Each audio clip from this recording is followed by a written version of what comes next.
నమస్తే అండి. నమస్తే నాగేశ్వరి. ఎలా ఉన్నారు? పర్లేదు. పెడితే ఇప్పుడు రీసెంట్‌గా గూడా 'పవిత్ర జయరాం' గారు మన 'త్రినేని' సీరియల్ ఫేమ్ చనిపోయారు. యాక్సిడెంట్‌లో సడెన్‌గా చనిపోయారు. ఆ 2 రోజులకే 'చంద్రకాంత్' గారు గూడా చనిపోయారు. సూసైడ్ ఏదో సూసైడ్ చేసుకొని చేసుకున్నట్టు. చనిపోయారు. ఇప్పుడు 'చంద్రకాంత్' గారి వాళ్ళ వైఫ్ 'శిల్ప' గారు ఒక్కరే. ఆవిడ గూడా సింగిల్ పేరెంట్. పిల్లలున్నారు. అంటే ఇట్లా సడెన్‌గా ఎందుకు అలా సూసైడ్ జేసుకుంటారు మనుషులు? ముందు వెనక ఆలోచించకుండా.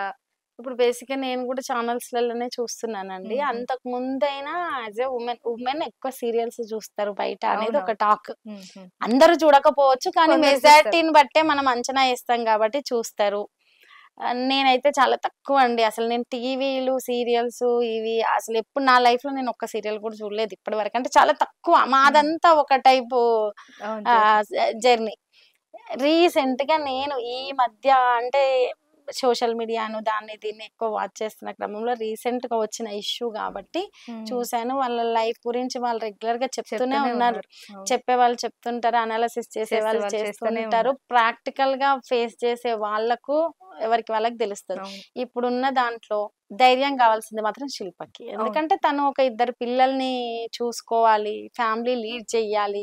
తను చెప్తున్న విధానం చూస్తే కూడా కొంచెం హస్బెండ్ నుంచి కూడా డిస్టర్బెన్స్ ఉంది. ఉంది. వీళ్ళు అటాచ్ అయ్యి వీళ్ళు హ్మ్. ఇటు హ్మ్. సీరియల్ జర్నీతో అట్లా ఉండి అటాచ్ అయ్యి ఉన్నారు. హ్మ్. ఏదేమైనప్పటికీ తనది యాక్సిడెంట్. తిను సూసైడ్ చేసుకోకుండాల్సింది అవును. ఒకటి. లైఫ్‌లో చాలా మంది మిస్టేక్స్ చేస్తుంటారండి. చాలా మంది లైఫ్స్‌లో ఉంటాయి. మిస్టేక్ లేని లైఫ్ అనేది చాలా తక్కువ రేర్‌గుంటది. అవును. అవును. నాకు అతని విషయంలో అనిపిచ్చింది. అంటే ఆ చంద్రకాంత్ హ్మ్. అనే హ్మ్. విషయంలో సరే ఏదన్నా ఉండనివ్వండి. లైఫ్‌లో ఒక చాలా మంది మిస్టేక్‌గా ఫీల్ అయితారు. చేస్ పవిత్రతో అటాచ్ అయ్యింది. అవును. ఇక్కడ శిల్పకి అన్యాయం జరిగిందనో, వీళ్ళది కూడా లవ్ మ్యారేజ్ అనో, అవును. అవును. లేకపోతే పర్సనల్‌గా ఏం డిస్టర్బెన్సో మనకు తెలీదండి. అవును. దాన్ని మనం జస్టిస్ చేసే చెయ్యాలి లేకపోతే ఇంకేదైనా జేయాలంటే మనం వాళ్ళ లైఫ్‌లో ఉండి చూడాలి. చూడాలి. అవును. చూడలేదు కాబట్టి మనకు తెలీదు.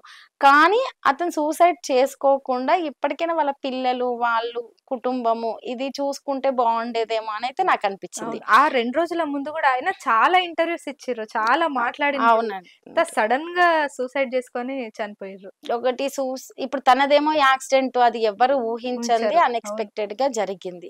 తినది సూసైడ్ అంటే ఇప్పటి వరకు వైఫ్‌కి ఇవ్వని బాండింగో లేకపోతే ఇంకేదో పిల్లలకి ఇవ్వని బాండింగో ఇంకేదో అంటే ఒక న్యూ లైఫ్ జర్నీ స్టార్ట్ చేస్తే అయిపోయేది. ఇప్పుడు అవును. ఏ వుమెన్ అయినా హస్బెండ్ ఎన్ని రకాల మిస్టేక్స్ చేసినా మళ్ళీ ఒక్కసారొచ్చి నన్ను క్షమించు అంటే అయి కరిగిపోతారండి. కరిగిపోతారు. అంటే అది ఉంది కాబట్టే నిలబడుతున్నాయి వివాహ బంధాలు. హ్మ్. హ్మ్.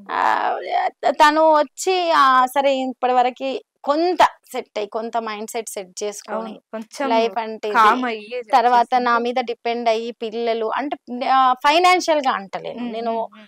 హ్మ్. వైఫ్ అండ్ హస్బెండ్‌కి డిస్టర్బెన్స్ ఉండొచ్చు. అవును. కానీ ఎటువంటి హస్బెండ్ మంచివాడైనా కాకపోయినా ఒక కూతురికి తండ్రి మంచివాడే. అవును. ఒక కొడుకుకి తండ్రి పిల్లలకి మంచివాడే. కాబట్టి ఒక తండ్రిగా నువ్వు మంచి రోల్ ప్లే చేస్ చేయాల్సిందేమో. అవును. నిన్నదేదో ఇదేదో చెడ్డది చేసావు, అదేదో చేసావు, ఇదేదో చేసావని నిన్ను జడ్జ్ చేయడానికని నేను మాట్లాడట్లేదు. కానీ నీ బాండింగ్ అనేది, నీ అటాచ్‌మెంట్ అనేది నువ్వు బతికుండి వాళ్ళకిస్తే వాళ్ళ ఆ పాత ఎంత మర్చిపోయేవాళ్ళు. మర్చిపోతారు. అవును. అవును. ఒకటి నువ్వు గూడా సరే నీకు ఆయన చంద్రకాంత్ అనే పర్సన్‌కి పవిత్రతోటి ఏం అటాచ్‌మెంట్ ఉందో మనకు తెలీదు. కానీ వీళ్ళతో అటాచ్ అయ్యి అది గూడా పోయారు. మర్చిపోయేవాడేమో. అవును. అంటే ఖచ్చితంగా. ఒక రకంగా ఇక్కడ ఒక జీవితం నిలబడేది.